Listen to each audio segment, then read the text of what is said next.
Christina Martin is a singer songwriter from Nova Scotia. Christina has been making music for many years. She has 8 studio albums, including Storm and Wonderful Life. Christina is also the host of a chart. Christina is also the host of a Chat with Heart podcast. Thank you so much for being here. Oh, it's my pleasure. I love talking with you, Amanda. Me too. I want to start off by talking about Storm. What was the production process for that album?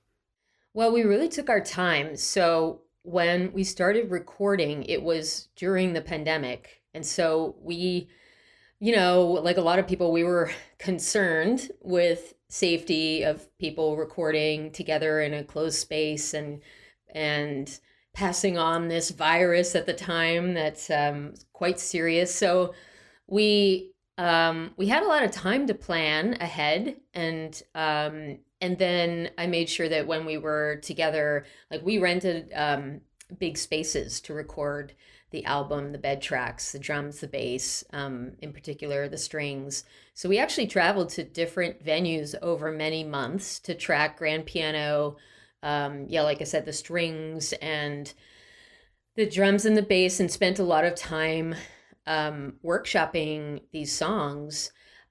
So there was no rush, and I think that's one thing I've always, an approach I've always taken with a recording is I just never rush things. Sometimes things happen faster than other than other albums or single tracks.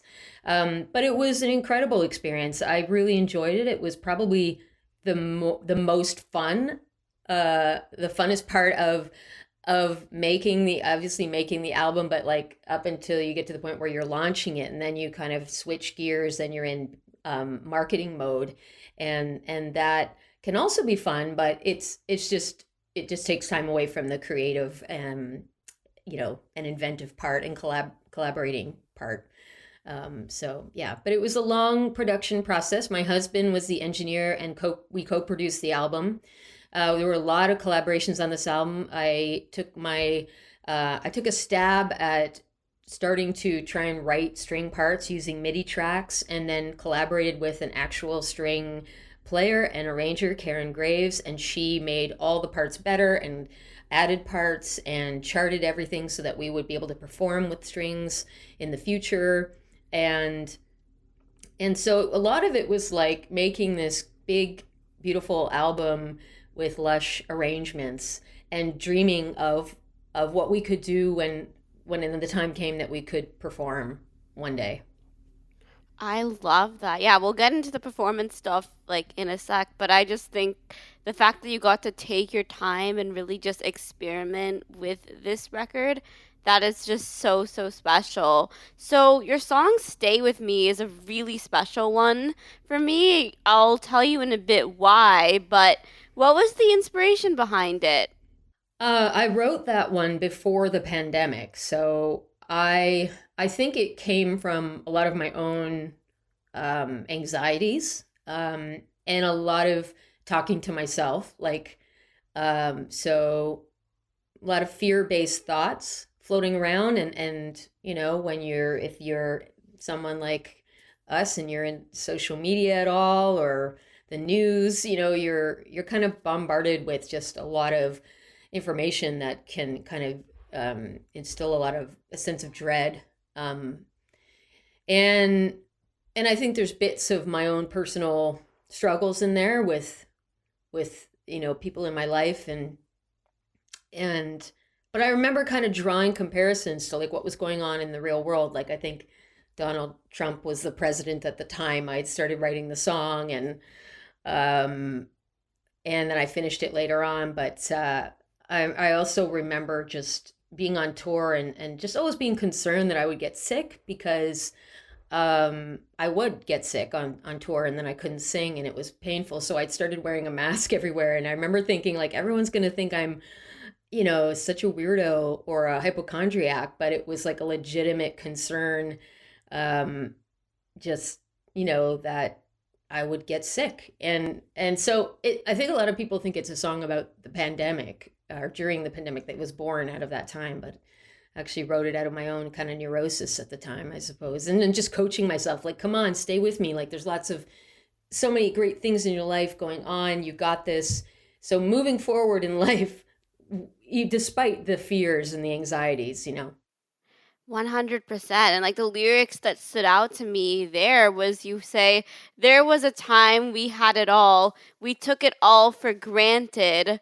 Once we could breathe without our masks, without the fear. So, what does this lyric mean to you? I'm going back to before the pandemic because that's when I would have written that line.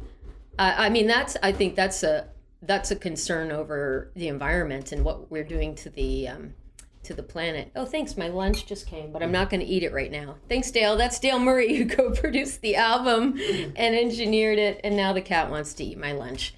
Um, so a lot of just my own stress over global warming and remembering a time when I just never thought about those things or worried. I was, I think, a child. But even beyond that, really, up until like 10 years ago, uh, we would, we were just concerned with our making a living and carrying on with our having healthy relationships. And so I think that's what I was speaking to, in that we took everything for granted. We would buy stuff and not worry about where we were buying it from and how it was impacting other parts of the world or us. And so I guess growing up, coming into this awareness that, oh my gosh, I have a part to play, and I've been screwing up, like I haven't really been doing my part, and the stress around that, like that I'm not doing enough, and then the fear that the quality of our air is at jeopardy, and we're very lucky here in Canada, but lots of parts of the world, they have to watch the like the health index before they go outside. It's quite concerning.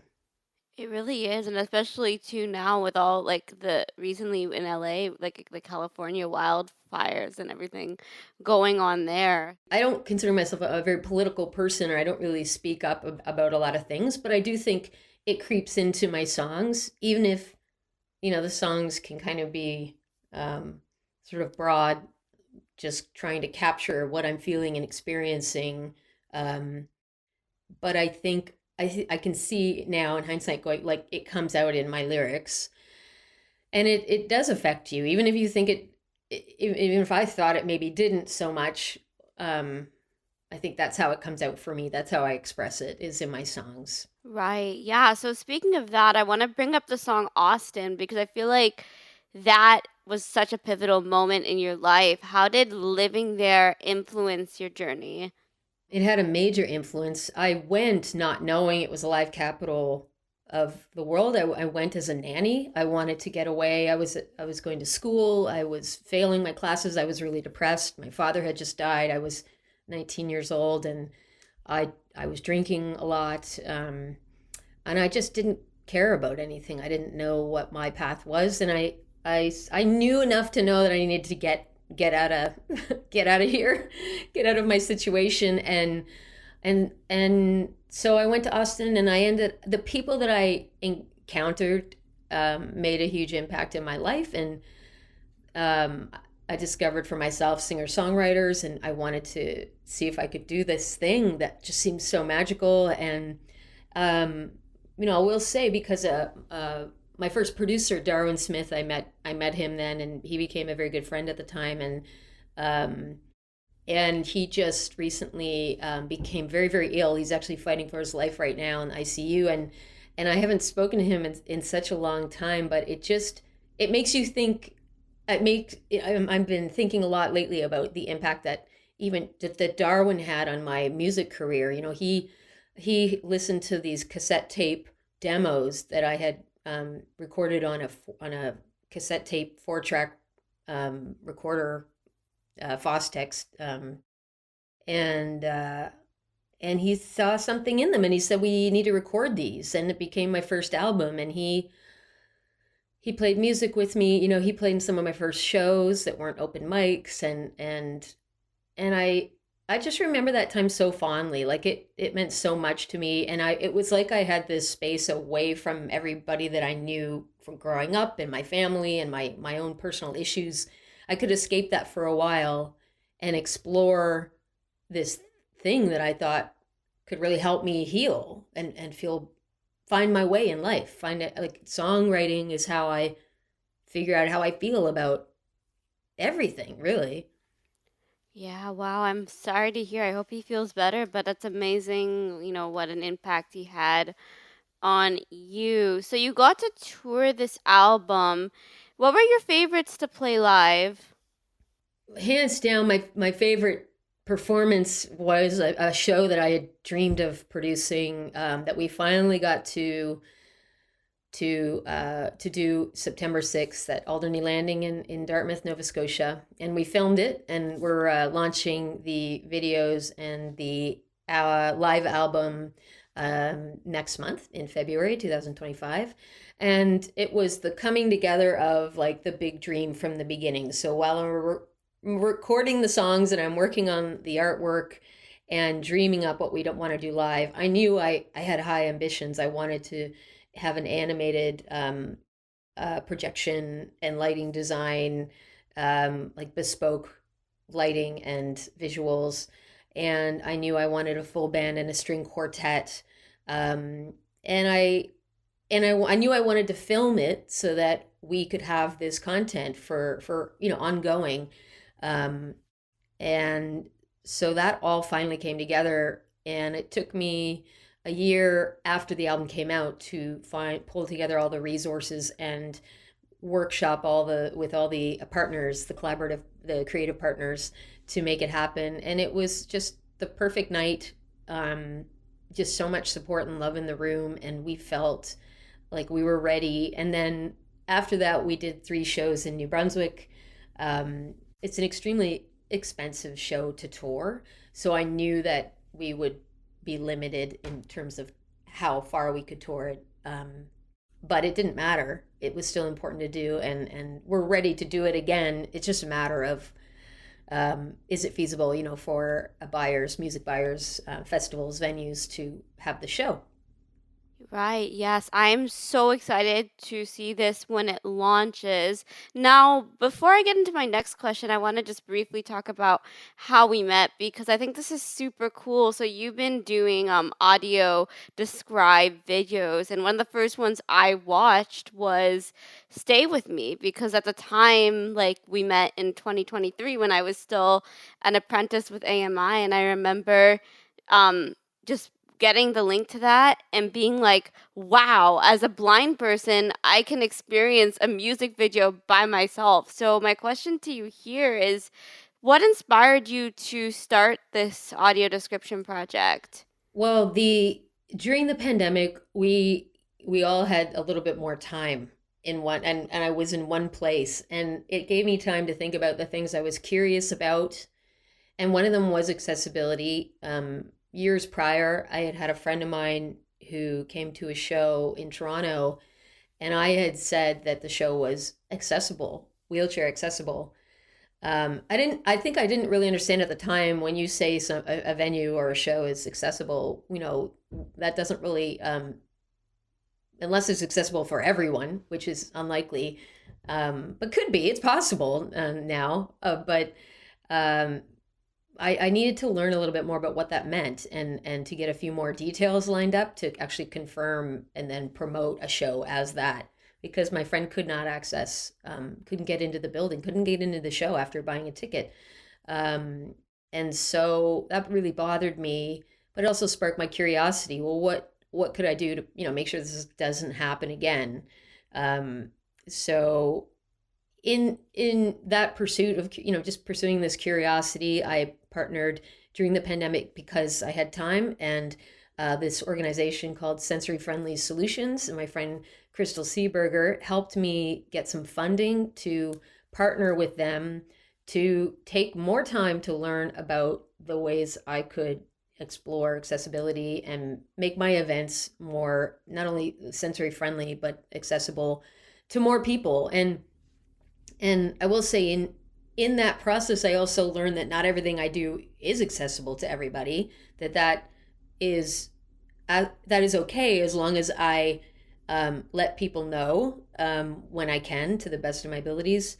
But one of the things I was curious about, and another an artist that I work with, Nicola Lynn Legault, who did the album artwork and a lot of the visuals in my show that we produced for Storm, um, are of Nicole's artwork. So Nicole's mother is blind and has also collaborated with us on some of these audio described videos, like the first person to watch them and give us her feedback. It was important to have someone with a lived experience, telling us like what do you think, like, and how can we make this different or stronger, or what could we try? And it was all also about experimenting, because I didn't know the process of producing a video like this, but it just sort of came up as is this something we could do? And then I decided to commit to making all of my music videos, not necessarily my live performance videos, because there is a cost to doing these, uh, and I am always broke. But I found a way at the right time to find funding, with the help of Sensory Friendly Solutions, to make all of my official music videos audio described. So that felt really good and was an incredible process. I learned a lot. It was fun. Eventually, I ended up doing the voiceover for my videos, some of them. So some of them I didn't do, but that was really cool. And so, I mean, I guess it was one of those things. It was just, I just followed my curiosity, and it ended up being a really interesting process. And my hope was that, and is that, these videos are available and accessible to more people. Whether I've done a good job of promoting them as such, I have more work to do, I think, in that department, but they exist, and I'm really proud of them and all the people that helped make them come about, and thank you so much for helping get the word out about them, because I have been not doing the greatest job at I guess, marketing, promoting. Yeah, of course. It's great that you've been taking the time to do this and really making things accessible. So what projects do you have on the go? My husband and I, Dale Murray, have been demoing new songs, and of course, I hope to continue with my podcast, A Chat with Heart. And the the the really, there's no album in the works other than the live album we're releasing of Storm, and the music videos, the performance videos for that. So those are coming out in a month. And other than that, I just really plan to get back to writing more and experimenting in the studio with my husband Dale, because that's a lot of fun working with him. We've been working together for over a decade now, well over a decade. And we always find our way back to, like, it feels like we're just getting started and learning new things. And we get to make music in our home. So, that's pretty exciting to us. So where can people find you? Oh, it's so easy. You can actually find me at ChristinaMartin.net is kind of like the hub. And we also, through working with Sensory Friendly Solutions, one of the big things was making my website accessible for screen readers. And so I'm hoping that it's not outdated. It's been a couple of years now, but I'm really proud of that and excited for more people to be able to access um, my website. So I think that's the best hub. I also am on Instagram a bunch, and I'm not really at too many other places except for Patreon. Patreon is where I have my newsletter, and I have fans supporting me, but I also have people are welcome to sign up for free on my Patreon. And some people pay, and because that's how they want to support artists. Now with streaming, and people don't like to buy physical as much anymore, but they still want to support artists. Patreon has been a wonderful avenue for that for me. Amazing. Thank you so much, Christina, for being here. Christina's live album of Storm will be dropping in February, and also check out the podcast, A Chat with Heart. Thank you so much, Amanda. And also my cat Olivia is in the picture now, and she's saying goodbye, but she really just wants to leave and eat my lunch. Yeah. Awesome. Thank you.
Hi, I'm Christina Martin, and you're listening to my song Austin on Met Radio 1280 AM in Toronto, CJTM.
Hi, I'm Christina Martin, and you're listening to Met Radio 1280 AM in Toronto, CJTM.